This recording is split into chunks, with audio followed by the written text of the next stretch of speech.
I remember that moment vividly as if it was yesterday. The air was still and the world seemed to pause, granting me a fleeting moment of serenity.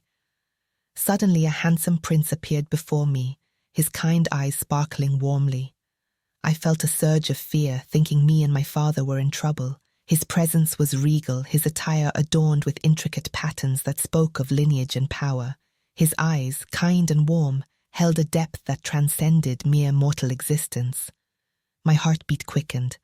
I had never seen anyone so captivating. "Hello, greetings, Nabulime," Prince Khalid said, his voice a soothing melody. "You are a vision of beauty in the sunlight. Please don't be afraid. I mean you no harm." But Prince Khalidi, as I later got to know his name, approached me with a gentle smile, his voice soothing and calm. "Hello, greetings, Nabulime. You are a vision of beauty in the sunlight. Please don't be afraid. I mean you no harm. I am Khalidi." His words put me at ease and my fear melted away like morning mist. How did this royal figure know my name? We arrived in the new kingdom of Mulesa only the night before. "Prince Khalidi," I replied, my voice steady despite my racing heart. "I am honored by your presence." He spoke so kindly and sincerely that I couldn't help but trust him. And so, our meeting began, an encounter that would change the course of my life forever. He then asked, "May I see your father, please?" I remember, his tone was respectful and polite. I nodded. Still in awe of his presence, guards escorted him, their uniforms gleaming in the sunlight. Their gazes held a mix of respect and alertness. I wondered what business the prince had with my father, a man whose eyes carried the weight of silent stories. I was nervous but excited to see or leave alone be close to a royal for the first time. Who would not be?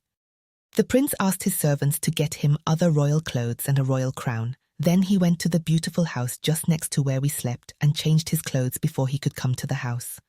I wondered, how did we come to spend a night in a palace-like place? Nabulime, with a heart full of curiosity, ushered Prince Khalidi into the villa where they had spent their first night. The air was thick with anticipation as they stepped inside, where her father awaited, his gaze heavy with years of silent stories. As the prince and Mr. Kagwa, Nabulime's father, locked eyes, a silence fell over the room in that stillness, and a spark of recognition flickered between them.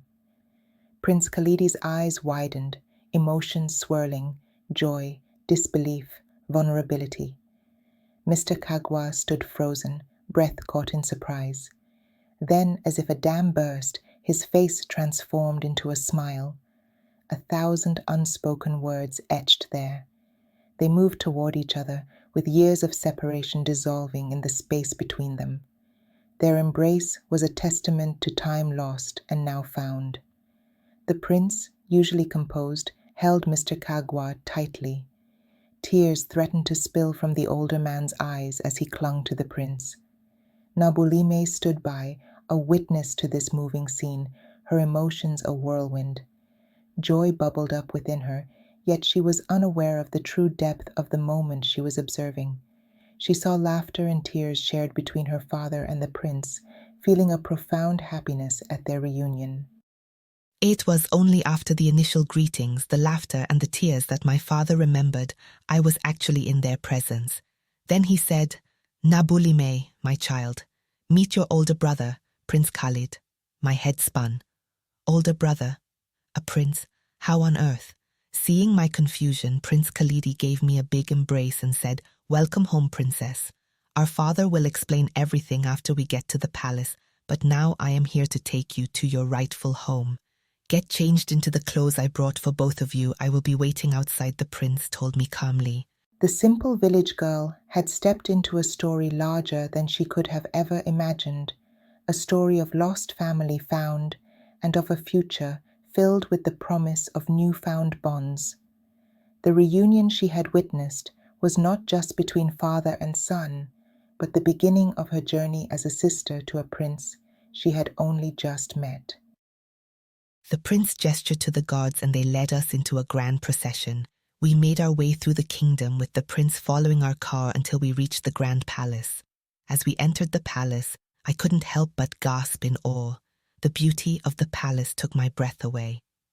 The prince led us to the throne room where my father and I were greeted with cheers and applause. I was stunned, but also felt a sense of pride and purpose. I knew that I had a lot to learn about the royal ways, but I was ready to take on my new role as a princess. In the days that followed, our lives were transformed in ways we never thought possible. My father, once a humble villager, was now a respected noble, an advisor to the prince himself. He spent his days attending meetings, sharing his wisdom, and helping shape the kingdom's policies. As for me, I was immersed in a world of learning, growing, and discovery. I spent my days studying the art of governance, diplomacy, and leadership. I was trained in the ways of the court, learning etiquette, protocol, and the intricacies of royal life. I learned so many new things. I studied how to be a good leader, how to make friends with other kingdoms, and how to behave like a royal. I even learned how to wear fancy clothes and attend big feasts. But little did I know, my new life was only just beginning. A mysterious force was stirring in the shadows, waiting to disrupt my happiness and test my courage. I had no idea that soon I would face a challenge that would change my life forever. But that aside, the prince became like a big brother to me, always there to help and support me. My father and I would often look at each other in amazement, grateful for our new life. But for now, I just enjoyed the peace and prosperity, unaware of the adventure that awaited me. Maybe, dear readers and listeners, you have the same questions as me. How did all this happen? Let's continue. After we had settled in the palace, one bright morning my father called both of us, including Queen Mother Tamara, into the palace lounge. I will tell you more about the Queen Mother as we dive deeper into my life at the palace. My father said, My dear children, I have a confession to make. I've kept a secret from you both for far too long. You see, I wasn't always a humble villager. I was once a king, ruling over the kingdom of Mulesa, but I was forced to flee, leaving behind my son, Khalid, who was just a child at the time. I ended up in Kasiria, where I met Nabulime's mother, and we built a life together. We fled with Nabulime to escape the villagers' attacks after they killed her mother, eventually arriving in the kingdom of Alina, where I was able to get in touch with you, my son, through the village chief, who recognized me as the former king of Mulesa. So Nabulime, you ending up here was no coincidence. Me and your brother and the Queen Mother organized everything in advance. I thought I was doing the right thing, protecting you both from the dangers of my past, but I realize now that I was wrong to keep this secret from you. I faked my illness, hoping to bring you both together, to reunite our family, but also to get you away from Chiwa. I know I can't undo the pain I've caused, but I hope you can find it in your hearts to forgive me. My intention was always to protect you, to give you a better life, but I see now that honesty and truth are what truly matter. Prince Khalidi, my son, I'm so proud of the man you've become. Thank you for protecting the kingdom with your mother.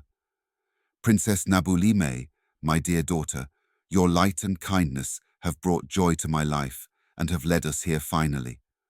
I hope that together we can start anew and build a future filled with love and truth. Your mother, the Queen, was a wonderful woman. She didn't want me to leave the kingdom, but I had to protect you both. I thought it was the only way. Nabulime's father's eyes moistened as he gazed at both of his children. Your mother, the queen, was a wonderful woman. She didn't want me to leave the kingdom, but I had to protect you both. I thought it was the only way, he said. Queen Tamara, seated beside him, forced a smile, her eyes hiding a different story. From what Nabulime learned later, she had never liked her, and she resented her father's decision to bring a child from his past into their new life. But she had played the role of a loving mother, hiding her true feelings. Mother, why do you seem unhappy? You've always been so kind to me. Nabulime asked Queen. Tamara's mask faltered for a moment before she regained her composure. "Oh, my dear, I'm just overwhelmed with emotion. Seeing our family reunited is all I've ever wanted." Nabulime's father's eyes met hers, a silent understanding passing between them. He knew she wasn't telling the truth, but he hoped that one day she would come to accept Nabulime as her own. Nabulime felt a surge of emotions as her father revealed his secrets. Prince Khalidi looked torn, his eyes darting between their father and his mother, Queen Tamara. Nabulime reached out to him, and her hand extended in a gesture of unity. "But now, let me take you back a bit and tell you about my Nabulime's experiences as a princess and her relationship with the Queen Mother. As Nabulime and her father entered the grand palace, they were greeted by the Queen's mother's warm smile and outstretched arms. "Welcome, my dear daughter," she exclaimed, her voice dripping with sweetness. "I've longed to meet you for so long." But little did Nabulime know, the Queen Mother's smile hid a sinister plot. Behind closed doors, months after they arrived at the palace, she was secretly meeting with the community leaders, whispering lies and half-truths about what she called Nabulime's dangerous glow. "The girl's power is too great," she warned them. "She'll overthrow me and my future heir, Prince Khalidi, and take the throne for herself. We must act now to protect the kingdom from intruders." Meanwhile, as Nabulime was busy exploring the palace, marveling at the intricate tapestries and sparkling chandeliers, she stumbled upon a hidden garden where she discovered a beautiful white horse. As she reached out to pet the horse, she felt a strange sensation. Nabulime vision blurred immediately, and she stumbled, her glow faltering. But Prince Khalidi, who had been watching from afar, rushed to her side, catching her before she fell. "Nabulime, what's wrong?" he cried, his voice filled with concern. She asked him for water and washed her face, and her sight was restored. The prince was so surprised by what he saw. Nabulime told him that she had sensed that someone in the palace was trying to hurt her, but she did not disclose that it was the Queen's mother, although she could sense it with her magic. 2 months after that event, the Queen Mother called Nabulime to her chambers and told her that she should not even think of taking her son's place, because she didn't belong in that kingdom, she was only being favored. Whenever the two were alone, the Queen Mother would tell her that she didn't have royal blood because her mother was a commoner, so she could never rule, and as such advised her to focus on her glow and healing people alone. Nabulime said nothing and continued to do good in the community and other kingdoms, and to the Queen Mother as well. Prince Khalidi had always been fond of Nabulime, and as they spent more time together in the palace, his admiration for her kindness, wisdom, and bravery grew. But the Queen's mother was not pleased with this development. She had always wanted her son to rule, and not to associate with Nabulime. Nabulime's presence threatened her plans, so she began to plot against Nabulime, spreading more rumors and lies about her, and even attempting to poison her at one time. On another occasion, Prince Khalidi discovered a secret letter from his mother to one of her loyal guards, ordering him to kill Nabulime and pretend it was an accident in the palace swimming pool. He was so shocked, never in his entire life could he imagine her mother even capable of hurting a fly. He immediately went to Nabulime's chambers to warn her. The guard, loyal to the Queen Mother, somehow heard the prince and Nabulime talking, and soon the palace was buzzing with tension. Nabulime's father confronted the Queen's mother, but she feigned innocence, claiming she was just concerned for the kingdom's safety. Prince Khalidi, however, saw through his mother's lies and stood by Nabulime's side. Prince Khalidi was outraged and vowed to protect Nabulime from his mother's schemes. Throughout these events, Nabulime remained strong and graceful, using her gift to heal and protect the people of Mulesa. Her father stood by her side, proud of her courage and wisdom. Prince Khalidi became her closest ally, and together they exposed the queen's mother's treachery and brought her to justice. The queen's mother's actions ultimately led to her downfall, as the people of Mulesa and her son turned against her. As they gathered more proof, they confronted the council of elders, the prince and his father, Queen Mother, again. The queen's mother's treachery was finally exposed, and the prince ordered that she should be banished from the kingdom. However, Nabulime said to him, "Let us not pay evil for evil.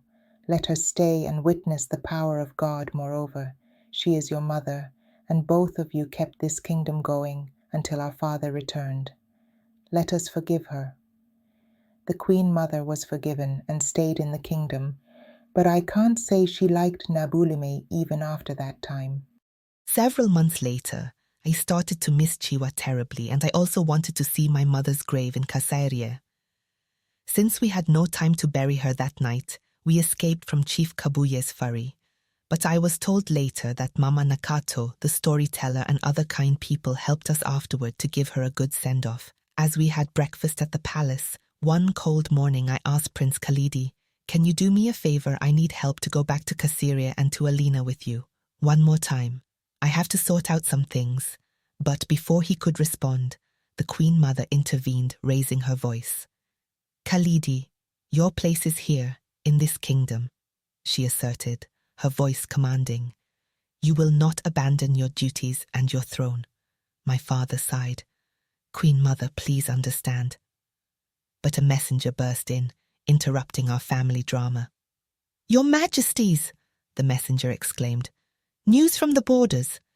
General Andros and his army are marching towards the kingdom." My heart raced as I looked at my family. What would we do? My father nodded gravely. "I feared this day would come. General Andros seeks revenge for my past defiance." He paused, collecting his thoughts. "I have a secret plan to defeat him, but it requires great courage and trust." "I'll scout out General Andros's army," I said, my voice firm. "My gift can gather valuable information." My father nodded, a hint of pride in his eyes. "Very well, Nabulime, but be careful." I nodded and focused my mind. Since I arrived in our kingdom, my gift started allowing me to sense the thoughts and emotions of those around me, and even to see glimpses of the future. I closed my eyes and reached out with my mind, and saw the enemy army, their weapons and armor, their battle strategy. I saw General Andros, his eyes burning with vengeance. He has heard about me as well and wants to kill me too because of my gift. I opened my eyes, my heart pounding. "I have seen the enemy's plan," I said, my voice urgent. "We must act quickly." My father nodded, his eyes locked on mine. "Then let us put our plan into action."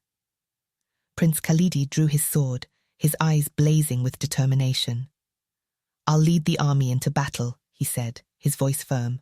"We'll defend our kingdom and our family." "Father, you stay here and keep guard." I nodded, my heart filled with pride. "I'll use my gift to guide our troops to victory," I said, my voice confident.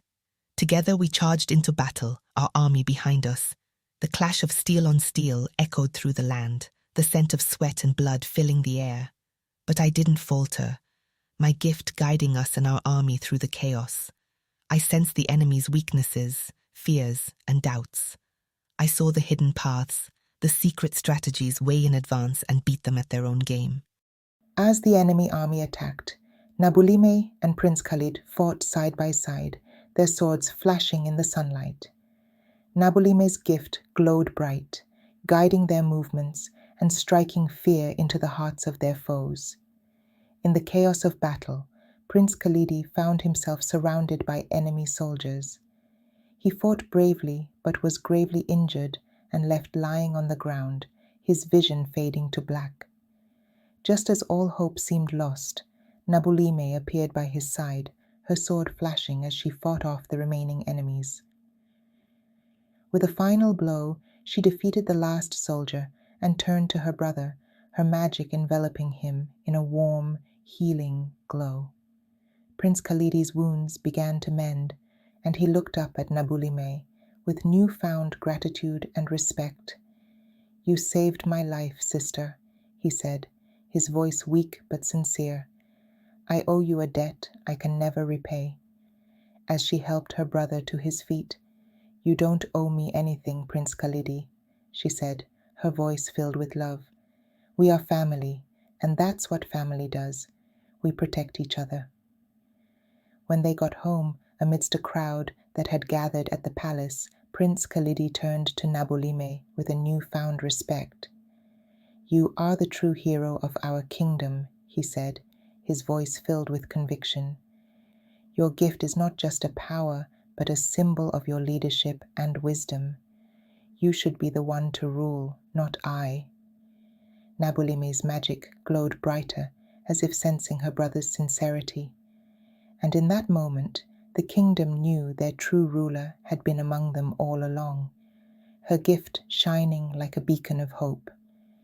Like a radiant sun, her light illuminated the surroundings, making even the most dazzling jewels seem dull in comparison. Her glow was so intense that it was as if the very essence of the divine had taken human form. The people of the kingdom gasped in awe as Nabulime's light enveloped them, filling their hearts with hope and joy. They had heard tales of her gift, but nothing prepared them for the reality of her presence.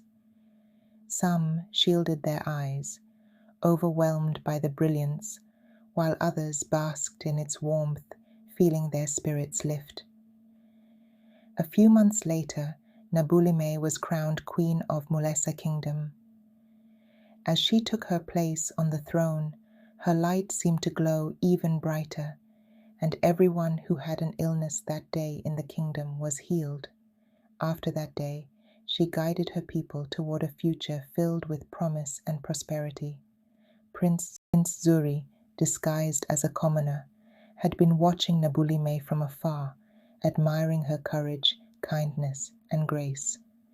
One day, fierce animals began terrorizing the kingdom, burning villages and crops. The people were terrified, and Nabulime's glow was the only thing that kept the animals at bay.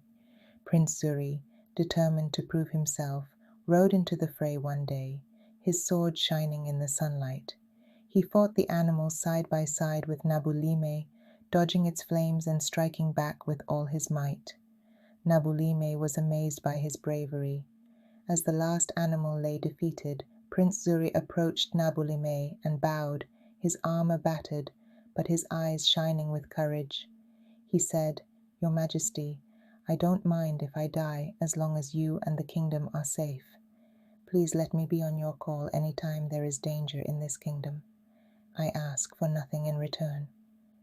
Nabulime's heart skipped a beat as she realized that this commoner was, in fact, a true hero. From that day on, Nabulime and Prince Zuri grew closer, their bond strengthened by their shared bravery. They would ride together, exploring the kingdom and helping those in need. Nabulime's glow shone brighter in Prince Zuri's presence, and in her heart she knew she had found her true and destined love. Meanwhile, Queen Nabulime discovered that Chiwa had gone back to Zara, his ex-lover, in an attempt to rekindle their romance.